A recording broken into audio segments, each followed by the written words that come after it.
அல்லேலூயா. எத்தனை இட்லி எத்தனை வடை சாப்பிட்டீங்க? அப்படிங்களா? ஓ, அப்படிதான் சாப்பிடுங்க. மாமிசம் பலகீனமா இருக்கு, ஆவி எப்படி இருக்கு? அப்ப உற்சாகமா இருக்குன்னா சாப்பிடாம இருந்தாலும் நிறைய சத்தமா சொல்லணும். அல்லேலூயா. உலகத்துல ஆண்டவர் கொடுத்த திருவசனத்தை வாசிப்பாங்க, கையில பைபிள் இருக்கும், போகும்போது இப்படி வச்சுட்டு போவாங்க, ஆலயத்தில் போய் அப்படி பெருசா வச்சு திறந்து பேசுவாங்க, பெரிய போதனையை பண்ணுவாங்க. ஆனா வேதத்தில் உள்ள அடிப்படையான ஒரு காரியம் யாருக்கு தெரியுது? கொஞ்சம் பேருக்கு தான் தெரியும். நான் பெரிய ஆளு கிடையாது, அவர் பெரியவர். அவர் சொல்லுகிற வார்த்தைகளை இந்த நாட்களை கவனிங்க. இதுவரைக்கும் உலகத்துல யாரும் பேசியிருக்க மாட்டாங்க. நான் கொடுக்கக்கூடிய ஒவ்வொரு வார்த்தைகளையும் கூட கர்த்தர் எனக்கு கொடுக்கிற வார்த்தைகள் இதுவரைக்கும் யாரும் பேசாத ஒரு வார்த்தைகளை தான் நான் கொடுத்து கொண்டு இருக்கிறேன். ஏன்டா நம்மகிட்ட காப்பி அடிக்கிறது, டீ ஆத்துற வேலைகள் நம்மகிட்ட கிடையாது. தேவன் நம்மோட இடைப்பட வேண்டும். தேவனுக்காக நாம் தேவ சமூகத்திலே பிள்ளைகளுக்காக நாம் காத்திருக்க வேண்டும். தகப்பனே, நீர் என்ன சொல்ல விரும்புகிறீர்கள் என்று சொல்லி நிறைய பிரசங்கத்தை கேட்டிருப்பீங்க. ஆனா இந்த நாளில் என்ன இருக்கிறது? திருவிருந்து,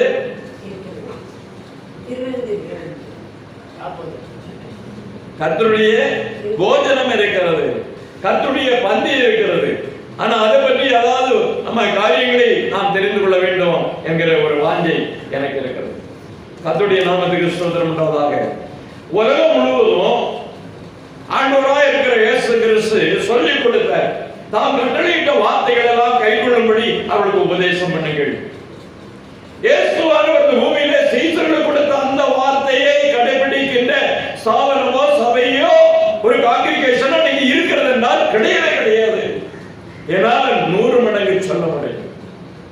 ஏன் இத இப்படியாக நான் சொல்லுகிறேன், ஏன் இப்படியாக எனக்கு தெரிஞ்ச மாதிரி சொல்றேன்? அப்படியெல்லாம் கிடையாது. வேதத்துடைய வார்த்தைகளை நாம் ஒப்பிட்டு பார்க்கப்படும் போது அவர்களிடையே அது இல்லை. ஆண்டவர் என்ன அப்படின்னா, அப்போஸ்தலர் நாட்கள்ல பெந்தேகோஸ்து நாள் அன்னைக்கு எல்லாம் ஒருமனப்பட்டிருந்தார்கள். the oneness, the one spirit, one family, the one unity.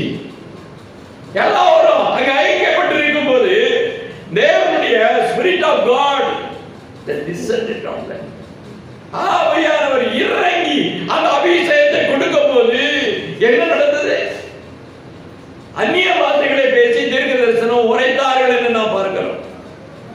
அந்நிய பாஷைகளிலே உலகத்திற்கு வார்த்தைகளை கொடுக்க வேண்டும் என்று நாம் பார்க்கிறோம். ஏன் இந்த அந்நிய பாஷைகளை பேசினாங்க? எதுக்காக பேசினாங்க? மத்தியிலே சொல்லப்பட்டிருக்கிறது பாத்தீங்களா? உலகம் முழுவதும் தேவனுடைய சுவிசேஷ வார்த்தைகள் அறிவிக்கப்பட வேண்டுமானால் உலகத்துடைய எல்லா பாஷைகளுடைய மக்கள் மத்தியிலே தேவனுடைய வார்த்தையை கொண்டு போய் கொடுப்பதற்காக தேவன் அந்நிய பாஷைகளை சபையில் வைத்தார். இன்னைக்கு பேசுற விளங்காத பேச்செல்லாம் ஆண்டவருடைய வார்த்தை கிடையாது, ஆவியானுடைய வார்த்தை கிடையாது. இன்னைக்கு நிறைய பெந்தேகோஸ்து சபைகள்ல மாய்மாலமாய் ஏமாத்துகிற ஒரு கூட்டங்களை நிறைய இடங்களில் நாம் பார்க்கிறோம். ஆவியானவர் விளங்காத வார்த்தையை சொல்லிக் கொடுக்கல, கர்த்தர் தெளிவாக அர்த்தமாக நன்றாக சொல்லிக் கொடுத்திருக்கிறார். தீர்க்க தரிசன வார்த்தை மேலே மேலே காலும் வார்த்தை என்று சொல்லப்படும் போது உன்னுடைய அரசாங்கம் கீழே விழுந்து போகும், இரவிலே கொல்லப்படுவாய். தீர்க்க தரிசன வார்த்தைகளுக்கு தீர்க்க தரிசி மத்ததான் அர்த்தத்தை சொல்ல முடியும். தானியேல் தீர்க்க தரிசன ஆவியை உடையவனாய் இருந்தபடினாலே, அவரிடத்தில் விசேஷித்த ஆவி இருந்தபடினாலே வார்த்தைகளுடைய அர்த்தங்களை ராஜாவுக்கு தெரியப்படுத்தினான் என்று நாம் பார்க்கிறோம். இன்னைக்கு தீர்க்க தரிசனம் என்கிற பெயர்களை பெரிய ஏமாற்றம் நடந்து கொண்டே இருக்கிறது. அந்நிய பாஷைகள் என்று பார்க்கப்படும் போது அன்றைக்கு ஆசியா கண்டங்களில் இருக்கக்கூடிய எல்லா சகல தேசத்தில் உள்ள ஜனங்கள், அந்த யூதர்கள், அந்த பரிசுத்தவான்கள் எல்லாரும் எருசலேமில் வந்திருந்தார்கள். எருசலேமுடைய பண்டிகை நாட்களில் வந்திருந்தார்கள். அப்பதான் அப்போஸ்தலர்கள் அந்நிய பாஷைகளை பேசி அவர்கள் நம்ம ஜெர்மன் பாஷைகளை பேசுகிறார்கள். நான் வளர்ந்த ஒரு ஊர்ல அங்க உள்ள பாஷையை இவங்க பேசுறான், இவங்க கலிலேயர்கள், இவங்க நம்ம பாஷையில பேசுகிறார்களே. அதுதான் புரியாம விளங்காம உணர்ற வேலைகள் எல்லாம் இதோட நிறுத்திக்கணும். ஆண்டவர் ஆவியானவர் எச்சரிக்கிற ஒரு காரியம். ஒரு மனிதனிடத்தில் காலகட்டத்திலே தேவன் பரலோக பாஷையை கொடுத்திருக்கிறார்னா, சத்தியமான தெய்வம் கொடுத்திருக்கிறார்னா, அதை விளங்க பண்ணுவதற்கு, அதை அர்த்தத்தை கொடுப்பதற்கு இன்னொருவனை எழுப்புவார். அவன் பரலோகத்துடைய பாஷை, தேவதூதர் பாஷையை பேசுகிறான்னா பூமியில யாருக்கும் தெரியாது. அதனுடைய அர்த்தத்தை கொடுப்பதற்கு இன்னொரு தேவ பிள்ளையை, அந்த வரவேற்ற பிள்ளையை, அந்த ஊழியக்காரர்களை யாராவது எழுப்பி அதனுடைய வார்த்தைகளை கற்றுக் கொடுப்பார். இன்னைக்கு உலகம் முழுவதும் ஏமாற்று கூட்டத்தில் சிக்கிக் கொண்டு சீரழிஞ்சு பரலோகத்தை சந்திக்க போறதில்லை.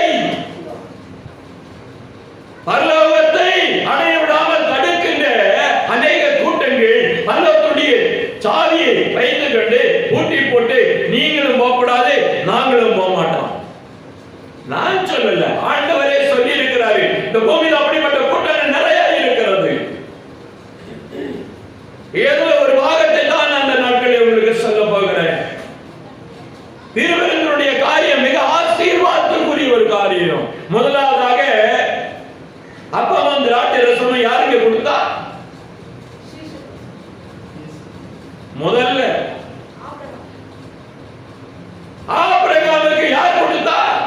மெல்கிசேதேக் என்கிற பிரதான ஆசாரியர், சாலமின் ராஜா, சங்கையின் ராஜா, சாலமின் ராஜாவா இருக்க அவர், நீதியின் ராஜா, சமாதான பிரபு, அவர் தான் யாருக்கு கொடுத்தா?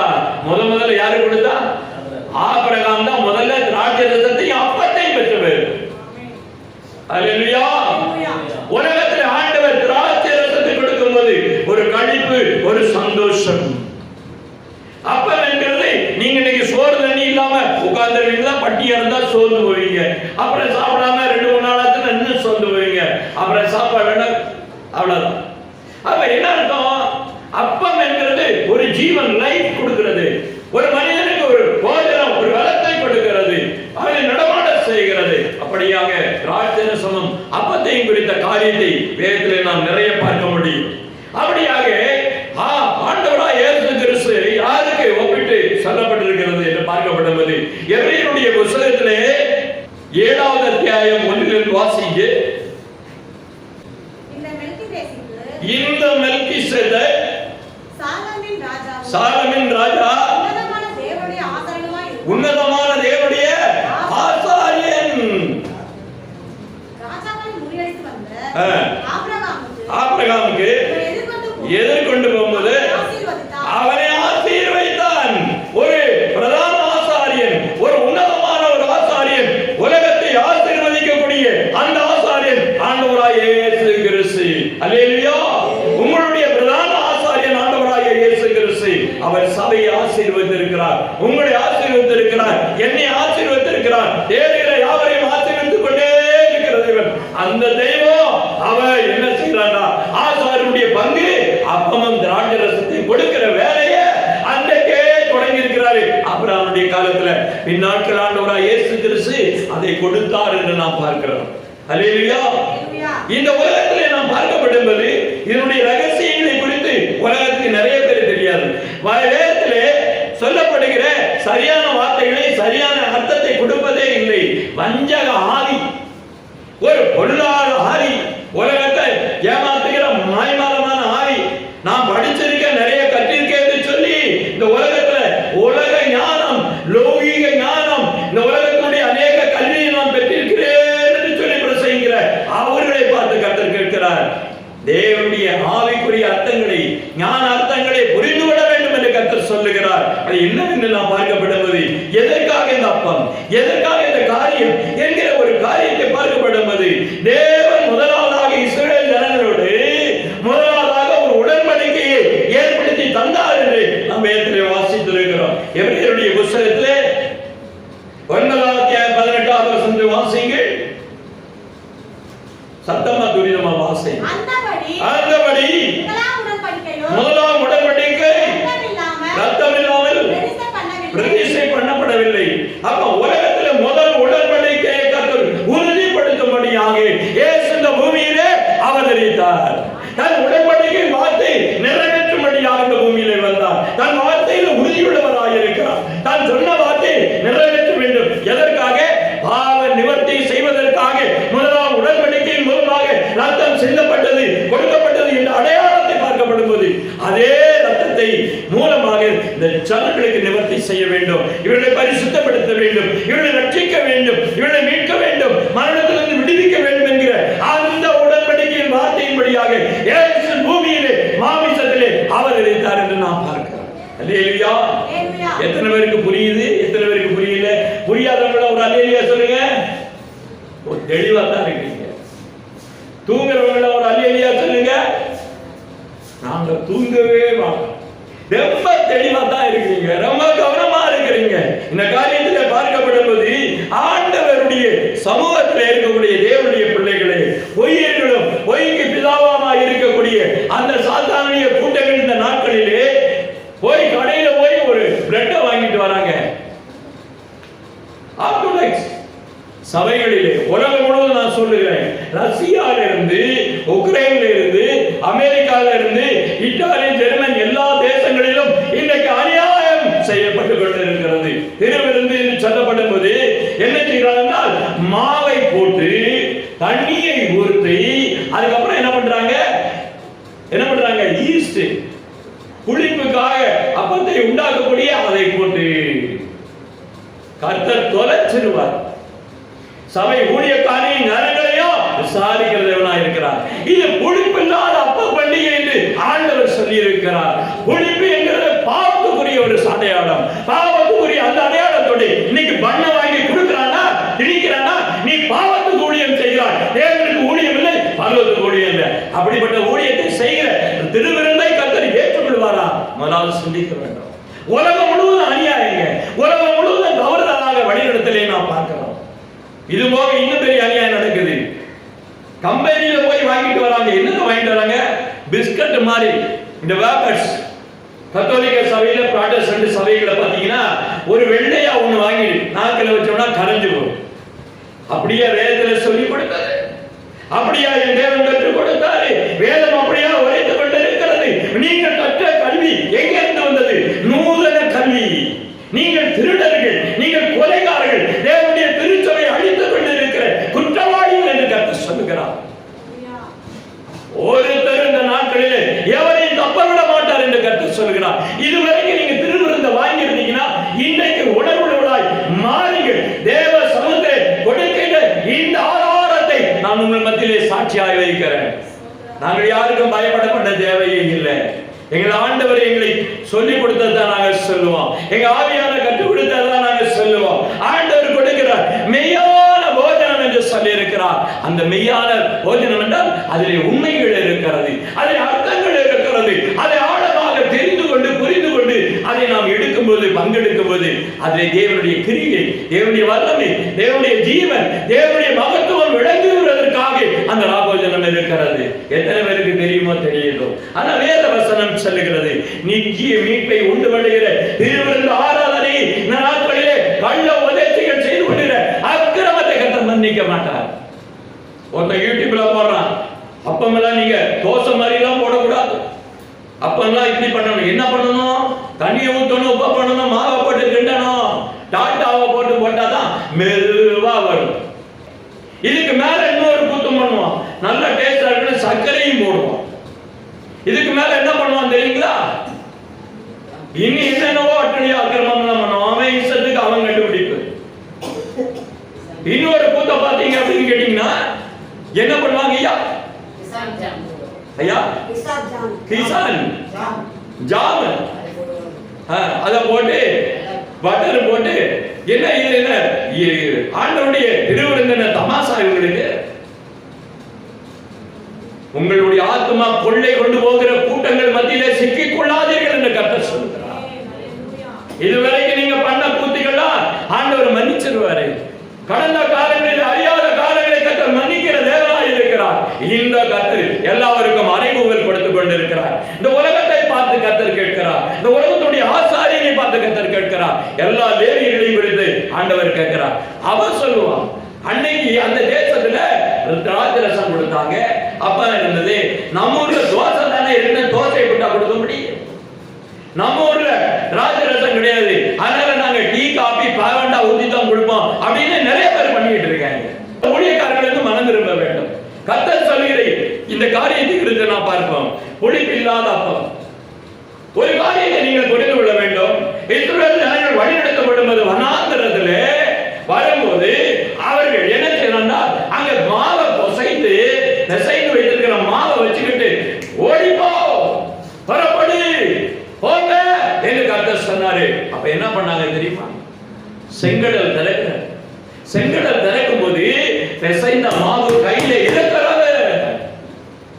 அந்த கையில பிசைந்த மாவை கொடுத்து கொண்டு செங்கடலை கடந்து அங்க தாண்டி வரும்போது கர்த்தருடைய பஸ்காவை ஆசரியுங்கள் என்று கர்த்தர் சொல்லுகிறார். அப்ப எந்த மாவு இருந்தது?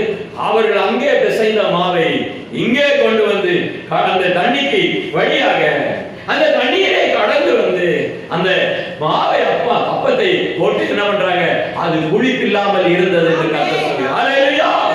The unleavened bread.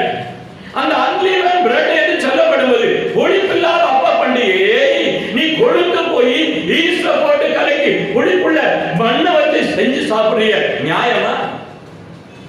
வேதம் உனக்கு சொல்லியா படுத்திருக்கு. அந்த கடலுக்குள்ளே போகிறார்கள், மாவை எடுத்துக்கொண்டு போகிறார்கள், அங்க போய் அப்பம் சுடுகிறார்கள், அங்கே பஸ்காவை ஆசரிக்கிறார். ஹalleluya. அந்த வனாந்தரத்தில் ஆசரிக்கிறார்கள். அப்ப புளிப்பில்லாத அப்பம் அங்கே இருக்க நல்லா தெரிந்து கொள்ளுங்க, நல்லா புரிந்து கொள்ளுங்க. ஞானஸ்நானத்தை பெற்றவர்கள் அந்த ஞானஸ்நானத்திலிருந்து கடந்து வந்து அப்புறம் ராபோஜனத்துல கை வைக்கணும். ஹalleluya. அப்ப என்ன அர்த்தம்? 1 கொரிந்தியர் 10 என்ன சொல்லி இருக்குது? 1 கொரிந்தியர் 10 வாசிங்க, 2 வாசிங்க. எல்லாரும் மோசைக்குள்ளாக மேகத்தினாலும் ஜமத்திரத்தினாலும் ஞானஸ்நானம் பண்ணப்பட்டார். நல்லா பார்த்துக் கொள்ளுங்க. செங்கடலை கடந்து வந்து தண்ணீரின் நடுவே வரும்போது அவர்களை கடந்து அங்கே கரையேறுகிறார்கள். அப்புறம் வாசிங்க. எல்லாம் ஒரே ஞான போஜனத்தை புசித்தார்கள். அப்பவே கர்த்தர் அந்த பஸ்காவுடைய பந்தியை அன்னைக்கு ஆசீர்வதித்திருக்கிறார்கள். அன்னைக்கு அந்த அப்பமானது புளிப்பில்லாத அப்ப பண்டிகையாக இருந்திருக்கிறது. கர்த்தருடைய போஜனம், கர்த்தர் கொடுத்த கர்த்தருடைய வார்த்தையின்படியாக செய்யப்பட்ட அந்த திருவிருந்து அன்னைக்கு நடந்திருக்கிறது. எப்படி என்றால் தண்ணீரின் நடுவே கடந்து சென்றார்கள். அது அன்னைக்கு மேல தண்ணி, சைடுல தண்ணி, இந்த பக்கம் தண்ணி. அந்த தண்ணீர் மத்தியிலே போகும்போது மோசையின் மூலமாக ஞானஸ்நானம் பண்ணப்பட்டார்கள். ஞானஸ்நானம் பண்ணப்பட்ட அவர்கள் புளிப்பில்லாத அப்ப பண்டிகை ஆசரித்தார்கள். இதுதான் ஆண்டவர் காட்டி கொடுத்த சத்தியம், உண்மை.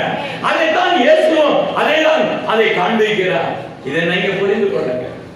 நிறைய பேர் ஒரு சின்ன வசனத்துக்கு கூட அர்த்தம் தெரியாது. யாத்ரா புஸ்தகம் 24வது அத்தியாயம் 8வது வசனத்தை வாசிங்க.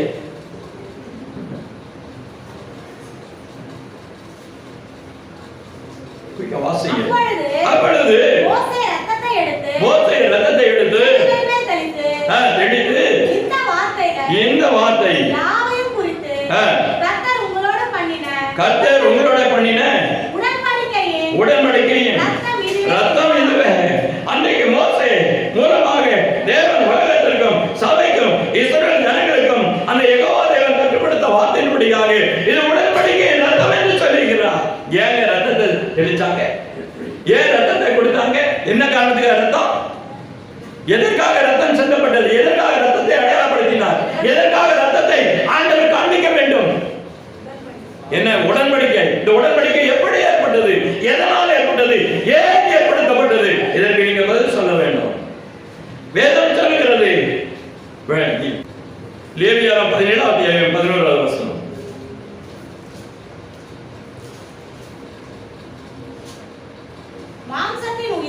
மாமிசத்தின் உயிர் பலவீனமா இருக்கிறவன், ஆக்சிடென்ட் ஆனவன், அவனுக்கு உடனே என்ன பண்றாங்க? ரத்தத்தை கொடுத்து உயிர்ப்பிக்கிறாங்க. ஏன்? வேதத்திலே சொல்லி இருக்கு. டாக்டர் எவனும் கண்டுபிடிக்கிற டாக்டர் எவனுக்கும் தெரியாது. இந்த உலகத்துல எந்த ஞானிக்கும் தெரியாது. ரத்தத்தை கொடுத்தா உயிர் பிழைக்கலாம் அப்படின்னு வேதம் தான் கற்றுக் கொடுத்தது. விஞ்ஞானத்துக்கு மருத்துவர்களும் புத்தியை தந்தது ஆண்டவர். இந்த ரத்தத்தை கொடுத்து உயிர்ப்பிக்க வேண்டும் என்று சொல்லுகிற வார்த்தை எங்க இருக்கிறது? ரத்தத்திலே உயிர் இருக்கிறது. ஆனபடினாலே அதை ஆண்டவர் அடையாளப்படுத்தி இருக்கிறார். அதை உடன்படிக்கைக்கு ஏற்படுத்தி இருக்கிறார். அதை தான் கர்த்தர் ரத்தத்தினாலே மீட்பு இருக்கிறது, ரத்தத்தினாலே உடன்படிக்கையை தந்திருக்கிறார். அந்த தெய்வம் அதனாலே நமக்கு மீட்பை கொடுக்க தேவன் சித்தமுள்ளவராய் இருந்தபடினாலே ஆண்டவராய் இருக்கிற இயேசு கிறிஸ்து நம்மளுடைய பிரதான அப்போஸ்தலர், நம்மளுடைய அற்புதமான அந்த ஆண்டவர் இந்த பூமியிலே எப்படியாக வந்தார் ஐயா? மாமிசத்திலே வெளிப்பட்டார் என்று நாம் பார்க்கிறோம். அந்த ஒரு வாசகத்தை நாம் பார்க்கப்படும்போது பவுல் அப்போஸ்தலன் அந்த காரியங்களை சொல்கிறார். இது இறை சட்டங்கள். ஆசாரியன் இறை சட்டங்களை நிறைவேற்ற வேண்டும், இறை கட்டளை நிறைவேற்ற வேண்டும், தேவ பிரமாணங்களை நிறைவேற்ற வேண்டும். அதிலே குற்றம் இருந்தால் அதை அங்கே செத்துருவான், கயிறு போட்டு விடுக்கணும். அப்போ அங்கே சொல்லி இருக்குது. அப்போ இந்த ஆராதனை முறைகளிலே தவறு செய்தால் அந்த ஊழியக்காரன் சாக கடவன், அவனை கயிறு முடிச்சு எடுத்து தூக்கி குப்பையில போய் திருமணத்துல ஊழல் பண்ணி மோசடி பண்ணினா நீ செத்து உன்னை தூக்கி அப்படியே போட வேண்டியது. கட்டளை அப்படிதான் இருக்கு. நீங்க எவ்வளவு பேர் மாட்ட போறான்னு தெரியும். ரொம்ப துரோகம், ஆண்டவருக்கு துரோகம், வசனத்துக்கு துரோகம், சத்தியத்துக்கு துரோகம், இப்படியெல்லாம் குற்றவாளிகளாக இருந்து உங்களையும் குற்றவாளிகளா மாற்றிக்கொண்டு இருக்கிற கூட்டங்களை கர்த்தர் எச்சரிக்கிற தேவனாக இருக்கிறார். பூமியில பார்க்கப்படும் ஆண்டவர் ஒரு காரியத்தை உங்களுக்கு உணர்த்துகிறார். எபிரேயருடைய புத்தகத்திலே 4வது அத்தியாயம் 14-15 வாசிங்க. நான் எத்தனையோ இடங்கள்ல போவேன், எத்தனையோ இடங்கள்ல பேசுவேன். ஆனா ஆழமாக ஒரு காரியங்களை பதிய விட்டுட்டு தான் போவேன், சொல்லி கொடுத்துட்டு தான் போவேன். நீ இதுல வாழ்ந்தா இதுல வாழ்வ, இல்லைன்னா நீ செத்து போவேன்னு போயிடுவேன். ஒண்ணு ரட்சிப்பு இல்லைன்னா பட்சிப்பு, ஒண்ணு ஜீவன் இல்லைன்னா போ, அவ்வளவுதான். அப்படிதான் நம்ம பிரசங்கமே, அப்படிதான் கர்த்தர் நம்ம கற்றுக் கொடுத்திருக்கிறார். அல்லேலூயா. வாசிங்க எபிரேயர் புத்தகம் 4வது அத்தியாயம் 14-15 வாசிங்க. வானங்களின் வழியாய் பரலோகத்திற்கு போன தேவகுமாரனாகிய இயேசு என்னும் மகா பிரதான ஆசாரியர், வானங்களின் வழியே கடந்து சென்ற மகா பிரதான ஆசாரியர், ஒரு பாவமில்லாத ஆசாரியராய் இருந்திருக்கிறார். அவரே நம்மளை மீட்கும்படியாக வந்த ஆசாரியர், அவரே பாவ நிவர்த்தி செய்கிற, நம்மளை பரிசுத்தப்படுத்துகிற கர்த்தர். அவர்தான் அந்த பரிசுத்தர். பரிசுத்தர் பரிசுத்தர் பரிசுத்தர். நீ இன்னார் என்ற அறிவில் நீ உன்னத, நீ பரிசுத்தர் என்று சாத்தானுடைய ஆவிகள் பிடிக்கப்பட்டு நீ இன்னார் என்ற அறிவேன் என்று கத்தி கதறி சொல்லுது. ஆனா இந்த நாட்களில் பிசாசுக்கு தெரிஞ்ச அந்த அறிவு கூட உனக்கு ஏயா தெரியல, உனக்கு ஏயா புரியல, ஏன் உன் கண்ணு திறக்கப்படல, ஏன் குள்ளனா இருந்து கொண்டு இருக்கிறான்? அவர் யார் என்பதை உலகத்துடைய எல்லாருக்கும் தெரியணும். இன்னைக்கு இஸ்லாமிய கூட்டம் அவர் இறைவனே கிடையாதுன்னா, அவன் எப்ப வந்தா இயேசு கிறிஸ்து இந்த உலகத்துல வேதத்தை எல்லாத்தையும் கொடுத்து அப்போஸ்தலர் ஊழியத்தை கொடுத்து எல்லாத்தையும் சொல்லி எல்லாம் முடிச்ச பிறகு 600 ஆண்டுகளுக்கு அப்புறமா வந்தவன் நமக்கு நீதியை போதிக்கிறானா, பரலோக வழியை சொல்லுகிறானா? எப்படி உனக்கு அது வந்தது? ஐசா பீபி பக்கத்துல இருந்துகிட்டு நீ வந்த, உனக்கு ஆண்டவர் சொல்லியா கொடுத்தாரு. எங்களுக்கு ஆண்டவர் சொல்லி கொடுத்த வார்த்தையை நாங்கள் பேசுகிறோம், ஐசா பீபி சொல்லி கொடுத்த வார்த்தையை நாங்கள் பேசுகிறோம். எவ்வளவு மோசமான ஒரு காரியம்! தேவனுடைய வார்த்தைகளை புரட்டி போட்ட ஒரு நூதனமான ஒரு பொல்லாத ஒரு ஊழியத்தை அந்த காலத்திலே செய்து கிறிஸ்துவ ஜனங்களை அடிமைப்படுத்தி அடித்து துன்புறுத்தி முஸ்லீமாக்கலாம். வாழையும் பட்டையும் எடுத்து அவன் கொடியில பாத்தீங்கன்னா பட்டையம் தான் இருக்கும். வெட்டிடுவேன், நீ என் பக்கத்துல வரணும், நான் சொல்லதை கேட்கணும். ஆனா ஆண்டவர் என்ன பண்றாரு அப்படின்னா, அந்த பட்டயம் வேண்டாப்பா, நீ இந்த பட்டயத்தை தூக்கி காப்பான்ற. அல்லேலூயா. இந்த பட்டயத்தின் மூலமா தான் நீ ஜெயிக்கணும். அந்த பட்டயம் சும்மா இப்படித்தான், இது பரலோகத்துக்கு கொண்டு போவோம். அந்த பட்டயம் எங்க போவோம்? என்ன பண்ணும்? உலகை பிடிச்சு ஆடுகிறாங்க, அது மூலமா பரலோகம் போக முடியுமா? இன்னைக்கு உலக தேசங்கள் அநியாய அக்கிரமா பாத்தீங்கன்னா மோசமா இருக்குது. அவர்களாம் இறைப்பணியை செய்யறாங்களா, இறை வார்த்தையை சொல்லுகிறார்களா, அங்க கொண்டு போறாங்களா? முதல்ல குரான்லயே 17,000 வார்த்தைகள் இருக்கு என்று எழுதப்பட்டிருக்கு. இவங்க கையில வச்சிருக்க 6,000 தான் வச்சிருக்காங்க. மீதி 11,000 வார்த்தை எங்களுக்கு கிடைக்க தெரியாது. ஈசா நபியே சொல்லி இருக்கு, அவர்தான் இந்த உலகத்துல மிக பெரிய ஒரு தீர்க்கதரிசி என்று நீயும் சொல்லுகிற, நாங்களும் அறிவிக்கிறோம். அவர் இன்னார் என்று உனக்கு புரியல, நாங்கள் இன்னார் என்று அறிவிக்கிறோம். இதுதான் சாட்சி. மனம் திரும்ப வேண்டிய மக்களை மனம் திரும்ப பண்ணுவதற்கு நமக்கு ஞானமும் அறிவு வேண்டும், வேத வசனம் வேண்டும். ஒண்ணு சத்தியம் தெரியலன்னா எங்க இருந்து விடுவிப்ப? சத்தியத்தை அறிவிக்கா, சத்தியம் விடுவிக்கிறோம். சத்தியத்தை புரியறதில்ல. இங்க கொஞ்சம் பேரு கிளாஸ் நடத்துவான், அங்க ஒரு 10 பேர் கிளாஸ் நடத்துவான். வாங்க வாங்க நான் சர்டிபிகேட் கொடுக்க. போய் அதுக்கு நிறைய போய் ஐயா நாங்க சர்டிபிகேட் வாங்கிட்டோம், நாங்க பட்டம் வாங்கிட்டோம். உன்னை எங்க ஒன்றே போடணும்னு ஆண்டவருக்கு தெரியும். கர்த்தருக்கு ஸ்தோத்திரம். இதெல்லாம் கர்த்தர் சொல்லியா கொடுத்திருக்கிறாரு. ஆண்டவர் என்ன சர்டிபிகேட் கொடுக்கிறாரா? பரிசுத்த ஆவியினால அபிஷேகத்தினால சர்டிபிகேட் கொடுக்கிறார். அல்லேலூயா. ஆண்டவர் கொடுக்கக்கூடிய திருவசனம், ஆண்டவருடைய வார்த்தை இந்த காரியங்களிலே நமக்கு கொடுத்திருக்கிறார். அந்த அற்புதமான தேவன் நமக்கு கொடுத்திருக்கிறார். அந்த ஆண்டவர் கொடுத்திருக்கிறார். 1 தீமோத்தேயுடைய புத்தகத்திலே 2வது அத்தியாயம் 5-6 வசனத்தை வாசியுங்கள். அற்புதமான ஆண்டவர் கொடுத்திருக்கிறார். வானத்திற்கு பூமியை படைத்த எல்லாவற்றையும் ஒருவேப்படுத்தின அந்த தேவன் கொடுத்திருக்கிற வார்த்தை என்னவென்று பார்க்கப்படுவது 1 தீமோத்தேயுடைய புத்தகம் 2வது அத்தியாயம் 5-6 வசனத்தை வாசிங்க. தேவன் ஒருவரே. எவனாவது சொல்லுவானா? இதோ சொல்லுகிறார், தேவன் ஒருவர் தான். 10 கட்டளை சொல்லி இருக்கு. என்ன வேற தேவன் உங்களுக்கு உண்டாயிருக்க வேண்டாம். 3 கடவுள் 4 கடவுள் சொல்லி கொடுத்தாரு. அந்த ஒரு கடவுளை தான் சொல்லி இருக்கிறாரு. அப்புறம் தேவனுக்கும் மனுஷனுக்கும் மத்தியஸ்தர் ஒருவர் தான்.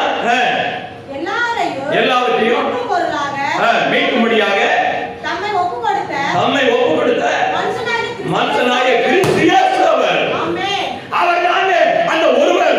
அவர் தான் அந்த மத்தியஸ்தர். அந்த ஒருவர், அந்த ஒருவர் தான் மாமிசத்திலே வெளிப்பட்டு நமக்கு சாட்சியை கொடுத்து போயிருக்கிறார். தேவன் தன்னுடைய ஊழியங்களிலே 3 விதமாக இந்த உலகத்தில் ஊழியத்தை செய்ய வேண்டும். ஆனா 3 நபர்கள் கிடையாது. 3 விதமான ஊழியம். ஆவியானவர், வார்த்தை, தேவன். தேவன் அவர் ஆவியா இருக்கிறார், அவர் வார்த்தையா இருக்கிறார். பூமியில மனுஷனா வந்தாரியா? அல்லேலூயா. இயேசுனுடைய காரியங்கள் இதுதான். இயேசுனுடைய வார்த்தை இதுதான். இதை தெரியப்படுத்துவதற்கு தான் உங்களை வச்சிருக்கிறார். நீங்கள் எனக்கு சாட்சி கொடுத்தனா இன்னைக்கு சாட்சியா சொல்லலாம். அவர் ஐயா, அவர் கடவுள் அங்கே இருக்கிறார் ஐயா. இவரே கடவுளுக்கு உடைய கிடையவே கிடையாது. பைத்தியக்காரன். உன்னை மீட்பதற்காக இந்த பூமியிலே மனுஷ சாயலானார். அவர் பிரதான ஆசாரியர். பலி செலுத்த வேண்டும். நித்திய பலியை அவர் செலுத்தும்படியாக, நித்திய மீட்பை கொடுக்கும்படியாக அவர் அந்த பரிசுத்த ரத்தத்தை சிந்தும்படியாக என் சகோதரருக்கு ஒப்பாக, என் பிள்ளைகளுக்கு ஒப்பாக அவர்கள் மாமிசத்திலே, அவர்கள் ரத்தத்திலே நான் வருவேன் என்று சொல்லி இருக்கிறார். அதுதான் சத்தியம். 1 தீமோத்தேயு 3:16 என்ன சொல்லுகிறது? தேவன் மாமிசத்திலே வெளிப்பட்டார் என்று சொல்லப்படுகிறது. இதை உணர்றதுக்கு, புரிந்து கொள்வதற்கு இந்த நாட்கள்ல எந்த வேத பாடகருக்கும் தெரியாது, எந்த பிரசங்கியும் தெரியாது, எந்த பிள்ளைகளுக்கும் கற்றுக் கொடுக்கவே மாட்டாங்க. ஏன்னா ரட்சிக்கப்படக்கூடாது. இது சாத்தானுடைய தந்திரம். எல்லா சபையும் சாத்தான் ஆளுகை செய்யும்படியாக நிறைய ஏமாந்த சபை தான் முடிச்சு வச்சிருக்காங்க. அவன் என்ன பண்ணுவான் தெரியுங்களா? வேட்டையாடுது. சிங்கம் எதை வேட்டையாடுது தெரியுமா? நல்ல ஓங்குதாக இருக்கக்கூடிய சிங்கம் யாரை போய் வேட்டையாடுனா ஒரு பலசாலிய வேட்டையாடாது. ஒரு நோஞ்சா உள்ளமா இப்படி நடப்பாங்கல்ல, ஒரு பலகீனமா இருப்பாங்கல்ல, ஓட முடியாதவன் அவனை தான் போய் தூக்கும். நல்லா ஓடுறத போய் பிடிக்க முடியாது, சோர்ந்து போகும். அது மாதிரி இந்த சாத்தான் எவன்டா ஏமாந்த கேஸ் இருக்கா அந்த சபையை போய் கப்பிடுவான், அந்த ஜனங்களை போய் கப்பிடுவான். எவனை விழுங்கலாம்? ஜோசப்பை விழுங்கலாமா? விஸ்வாவை விழுங்கலாமா? இந்த அம்மாவை விழுங்கலாமா? யாரை விழுங்கலாம் அப்படின்னு பார்த்துக்கிட்டே இருக்கு. யாரு வீக்கா இருக்காங்க அப்படின்னு அவர் பார்க்கத்தான் அப்படி இருக்கிறார். ஆனா ஆவியில பலமா இருக்கிறாங்க, போக முடியாது. இவர் என்ன பண்ணுவாரு? நான் வெறி கொண்டு இருக்கிறேன். உனக்கு என்னடா வெறி? எனக்கு அதை விட வெறியா இருக்குது. எதுல? இயேசுவினுடைய ரத்தத்தாலே நான் மீட்கப்பட்டு இருக்கிறேன். நான் என்ன பண்ணுவேன்? தேவனுடைய ரட்சிப்பினுடைய பாத்திரமா இருக்கிறேன், ஆண்டவருடைய கருவியா இருக்கிறேன். பிசாசை விரட்டு என்று ஆண்டவர் சொல்லி இருக்கிறாரு. உன்னை நான் அடிச்சு நொறுக்க வேண்டாம் அப்படிங்கிறாரு. உன்னை கொல்றதாண்டா நான் ரெடியா இருக்கிறேன். சாத்தானே உன்னை கொண்டு போடுவேன். யார் சொல்றா? யார் சொல்றா? ஜோசப் சொல்றாரு. கர்த்தருடைய நாமத்துக்கு சொல்ற. அதுக்காக உபவாசம், அதுக்காக ஜெபத்தை. இந்த ஆவிகள் எதால போகும்? ஜெபத்தினால உபவாசத்திலையும் போகும், இல்லைன்னா போக. அப்போ உபவாச கூட்டம் இருக்கணும், மாசத்துக்கு ஒருக்கா இருக்கணும். பெண்கள் ஐக்கியம் இருக்க வேண்டும், வாலிபர் ஐக்கியம் இருக்க வேண்டும், வேத தியானங்கள் இருக்க வேண்டும். நாம் ஆவியிலே வளர்வதற்குரிய காரியங்களை நாம் செய்ய வேண்டும். ஆண்டவர் சொல்லி இருக்கிற ஒரு வார்த்தை, மகா தீர்க்கதரிசி லூக்காவுடைய புத்தகம் 7வது அத்தியாயம் 16வது வசனத்தை வாசியுங்கள். லூக்கா 7:16 வாசியுங்கள். எல்லாரும் பயமடைந்து மகா தீர்க்கதரிசியானவர் நமக்குள்ளே தோன்றி இருக்கிறார். தேவன் நமது ஜனங்களை சந்தித்தார். வேதவசனம் எவ்வளவு தெளிவாக சொல்லுகிறது. ஏசாயாவே மகா தீர்க்கதரிசியானவர் நமக்குள்ளே தோன்றி இருக்கிறார்.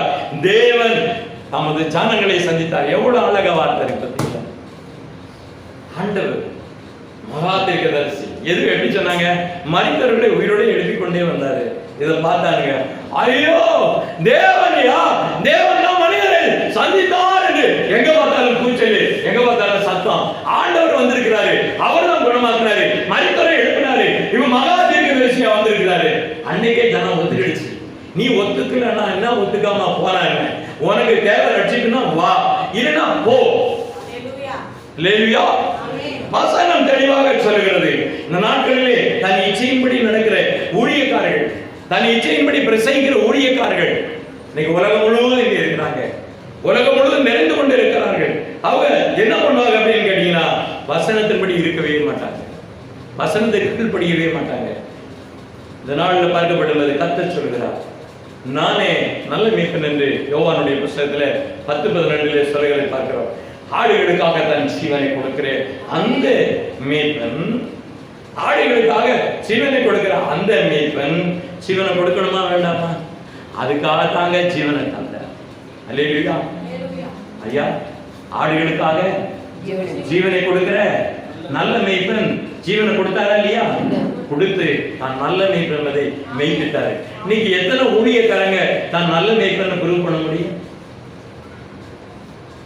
அந்த திரு ரத்தத்துக்காக உங்களை ஆண்டவர் அழைத்திருக்கிறார். அல்லேலூயா, அல்லேலூயா. தெய்வீக உறவை ஆண்டவர் ஏற்படுத்தி கொண்டிருக்கிறார். உங்களோட தெய்வீக உறவு உண்டாக வேண்டும், நீங்கள் தெய்வீக பிள்ளைகளாக மாற வேண்டும் என்று சொல்லி இதை கொடுத்திருக்கிறார்கள். வெளிப்பாடு புத்தகத்திலே 2வது அத்தியாயம் 2வது வசனம், உன் பிரயாசத்தையும் உன் பொறுமையையும் நீ பொல்லாதவர்களை சகிக்க கூடாது. அப்போஸ்தலர் அல்லாதவர்கள் தங்கள் அப்போஸ்தலர் என்று சொல்லுகிறதை சோதித்து அவர்களுக்கு பொய்யர் என்று கண்டது. இன்னைக்கு நிறைய இங்க பாத்தீங்கன்னா, நீங்க உங்க வேலை என்ன தெரியுமா? எவன் அப்போஸ்தலன் உண்மையானவனா, எவன் உண்மையான ஆசாரியன், எவன் உண்மையான போதகன், எவன் உண்மையான பிஷப்ன்றதை நீங்க கண்டுபிடிச்சு, இதா பாரு நீ யாருன்னு தெரியும், மரியாதையா ஓடிட்டு. அப்படிதான் ஓட்டி விட்டீங்களா? கர்த்தருக்கு சோதனை உண்டாதாக. வெளிப்பாடுகளை புத்தகம், நீ கள்ள முடியக்கரன், நீ போதகன், நீ கள்ள போதகன் என்று சொல்லி அடையாளம் காண்பிக்கிற அந்த திருச்சபை, அப்படிப்பட்ட திருச்சபையாக இது இருக்கிறபடினாலே நீங்கள் கண்டுபிடிக்கிறீர்கள். எதை வச்சு? பைனாக்குலர் வச்சா? எதை வச்சியா? வேத வசனத்தை வச்சு கண்டுபிடிக்கிறீங்க. அல்லேலூயா. இந்த காலங்களிலே நீங்கள் இந்த வேலையுமாக தேவ சமூகத்தில் வந்திருக்கிற உங்களுக்கு திருவிருந்து வார்த்தைக்காக நான் கடந்து வருகிறேன். யோவானுடைய புத்தகம் 6வது அத்தியாயம் 48வது வசனம் வாசியுங்கள். ஜீவ அப்பம் நானே, இதை சாப்பிட்டா தானே உயிர் பிழைப்ப, இல்லைன்னா நீ செத்து போ. அப்ப என்ன அர்த்தம்? இந்த ராபோஜனத்தை நாம் உட்கொள்ள வேண்டும், அப்பதான் உனக்கு ஜீவன், இல்லைன்னா ஜீவன் இல்லை. அல்லேலூயா. ஜீவ அப்பம் நானே. 51 வாசியுங்கள். யோவான் 6:42 சொல்லுகிறார், நானே ஜீவ அப்பம் என்று சொல்லுகிறார். 51 என்ன சொல்லுகிறார்? நானே வானத்திலிருந்து இறங்கி வந்த ஜீவ அப்பம், இந்த அப்பத்தை புசிக்கிறவன் என்னைக்கு மறியாமல் இருப்பார். நல்லா தெரிந்து கொள்ளுங்க. இன்றைக்கு இங்கு வைக்கப்பட்டிருக்கிறது கர்த்தருடைய போஜனம். இதை நீங்கள் உயிர் பிழைக்கும்படியாக கொடுக்கப்படுகிற இந்த ராபோஜனம். இந்த ராபோஜனத்தை பற்றி நான் உங்களுக்கு சொல்ல விரும்புகிறேன். 54 வாசிங்க. என் மாமிசத்தை புசித்து என் ரத்தத்தை பானம் பண்ணுகிறவனுக்கு நித்திய ஜீவன். அப்ப என்ன அர்த்தம்? நீ ஜீவன மார்க்கத்திலே நித்திய ஜீவனை கொடுக்கிறார். தேவன் என்ன செய்கிறாரா? இந்த உடன்படிக்கையின் வார்த்தை, இந்த ரத்தமும் இந்த அப்பமும் உங்களை உயிர்ப்பிக்கும் என்று கர்த்தர் சொன்னார். சொல்லி இருக்கிறார். அல்லேலூயா. அல்லேலூயா. உங்களுக்கு ஜீவன் வேண்டும், பரலோகம் வேண்டும் என்றால் இதை நீங்கள் எடுத்துக்கொள்ளுங்கள். ஆனா இதை பத்தி நீங்க தெரிஞ்சுக்கணும். என்ன தெரிஞ்சுக்கணும்? அந்த அப்பத்தை எப்படிங்க செஞ்சீங்க? அம்மா சொல்லுமா. அந்த அப்பத்தை மாவு போட்டு, உப்பு போட்டு, தண்ணி ஊத்தி, என்ன எண்ணெய்? விளக்கெண்ணையா, கடல் எண்ணெயா, தேங்காய் எண்ணெயா? இன்னைக்கு உலகத்துல எல்லா ஊழியக்காரங்களும் கடல் எண்ணெயை போடுறான். வயிறு கெட்டு போகும் அப்படின்னு சொல்லி நல்லெண்ணெயை ஊத்துறான். இன்னொருத்தன் முறுமுறுப்பா இருக்கு தேங்காய் எண்ணெயை ஊத்துறான். இன்னொருத்தன் டால்டாவை போட்டு பிசைறான். சிலரு பாம் ஆயில ஊத்தி பிசைறான். அது சரியா? இதெல்லாம் அக்கிரமம், இதெல்லாம் தவறான ஒரு காரியம். நல்ல கவனிங்க. மிக முக்கியமான ஒரு நுட்பத்தை சொல்லி தரேன். இந்த அப்பத்துல நீங்க பார்க்கப்படும்போது இந்த கப்பு எடுத்து ஒரு அளவு எடுத்து இந்த மாவை போடுறீங்க. அந்த அப்போ அந்த மாவு எதை சொல்லுகிறது என்றால் பிரெட் ஆஃப் லைஃப், ஜீவனையும் பலத்தையும் கொடுக்கக்கூடிய ஒரு புசிப்புக்குரிய ஒரு ஆகாரம் என்று சொல்லப்படுகிறது. அப்பம் புசிக்க வேண்டுமானால் நாம் பிழைத்திருப்பதற்காக கொடுக்கின்ற ஒரு அப்பம் என்று நாம் பார்க்கிறோம். அப்ப மாவு எதை காண்பிக்கிறது என்றால் நம்மளுடைய ஆகாரத்திற்கு, நாம் ஜீவிப்பதற்காக கொடுக்கின்ற பிரெட் ஆஃப் லைஃப் என்று நாம் பார்க்கிறோம். வாட்டர் என்று சொல்லப்படுவது தண்ணீர் என்று பார்க்கப்படுவது, தண்ணீரினாலே சுத்தப்படுத்துவீங்க. ஞானஸ்நானத்தில் சுத்தப்படுத்துகிறீங்க. தண்ணீர் தாகத்துக்கு குடிக்கிறீங்க. தண்ணீரை குடிக்கப்படுவது ஒருத்தன் அப்படியே மயக்கம் போட்டு விடுறானா தண்ணியை தெளிச்சு தண்ணியை கொடுக்குறாங்க. அப்ப என்ன அர்த்தம்? அந்த தண்ணீரிலே அந்த சக்தி இருக்கிறது. அந்த தண்ணீரிலே உயிர் படைக்கக்கூடிய ஒரு தன்மை இருக்கிறது, மயக்கத்தை தெளிவிக்கிறது. அப்ப என்ன அர்த்தம்? தண்ணீர் மூலமாய் உங்களுக்கு ரட்சிப்பு, தண்ணீர் மூலமாய் உங்களுக்கு ரட்சிப்பை கர்த்தர் ஞானஸ்நானத்திலே கொடுத்திருக்கிறார். அல்லேலூயா. இது மாத்திரமல்ல பிரியமானவர்களே, உங்களை பரிசுத்தப்படுத்துவதற்காக ஞானஸ்நானத்திலே கொண்டு போறாரு. அப்பவும் தண்ணீர் தேவைப்படுகிறது. விதமாக தண்ணீருடைய காரியத்தை பார்த்தோம், மாவினுடைய காரியத்தை பார்த்தோம். ஒலிவாயில் வரும். அந்த ஒலிவாயில் எடுத்து அப்படியே கண்ணாடி எடுத்து பார்த்தீங்கன்னா, அதாவது 44 கேரட் தங்கம் எப்படி மின்னுமோ அதே மாதிரி இருக்கும். ஏன் அப்படின்னு கேட்டா அவருக்கு பேர் என்ன? தங்கமயமானவர். அல்லேலூயா. தேவ ஆவியானவர் தங்கமயமானவர். ஆண்டவர் அவிதமாக அந்த எண்ணெயை பார்த்தீங்கன்னா உலகத்துல எல்லா எண்ணெயும் தூக்கி வச்சு பாருங்க, அந்த எண்ணெய் மட்டும் கோல்டு மாதிரி அப்படியே ஜொலிக்கும். அப்ப என்ன அர்த்தம்? ஆவியானுடைய அடையாளத்தை அது காண்பிக்கிறது, அபிஷேகத்தை காண்பிக்கிறது, பரிசுத்தத்தை காண்பிக்கிறது, ஆவிக்குரிய தன்மையை உங்களிலே உண்டாக்குகிறது. அதற்காகத்தான் ஆலிவாயில ஓடுறோம். அல்லேலூயா. ராபோஜனத்தை பத்தி புரியுதா? இனி அடுத்த இடத்துக்கு வாங்க. உப்பை போடுறோம். ஐயா என்னையா சோறு பொங்கிருக்க, என்னையா குழம்பு வச்சிருக்க, உப்பே இல்லையா? உப்பு இல்லாதது சாப்பிட முடியுமா? அப்ப உப்பு என்பது ருசியை கொடுக்கிறது, தெய்வீக சுவையில் இருக்க வேண்டும். கர்த்தருடைய வார்த்தையின்படி இஸ்ரவேல் ஜனங்கள் எப்படி அப்பம் சுட்டார்களோ, எப்படி பஸ்காவை ஆசரித்தார்களோ அந்த பிரகாரமாக இந்த அப்பம் சுட்ட வேண்டும். நல்லா தெரிந்து கொள்ளுங்க. இன்னுமாக ரத்தம், அந்த திராட்சை ரசத்தை எடுத்து, திராட்சை பழத்தை எடுத்து அப்படியே என்ன பண்ணுவாங்க? திராட்சை ரசம் அப்படியே வந்துருமா போட்டு என்ன செய்யணும்? அதை உடைக்க வேண்டும். இயேசு கிறிஸ்துவினுடைய திரு சரீரம் உடைக்கப்பட்டு ரத்தம் வெளியிலே வந்தது. அதற்கு அடையாளமாக சொல்லப்பட்டிருக்கிறது. அந்த திராட்சை ரசம் அது எப்படி இருக்கிறதா? சுவையாக இருக்கிறது, மதுரமாக இருக்கிறது, சந்தோஷமாக இருக்கிறது. அதிலே ஆண்டவர் சொல்கிறார், இதனால உனக்கு இருக்கக்கூடிய வியாதியே போகும், உனக்கு இருக்கிற பலகீனமே போகும், உன் வயிற்றுல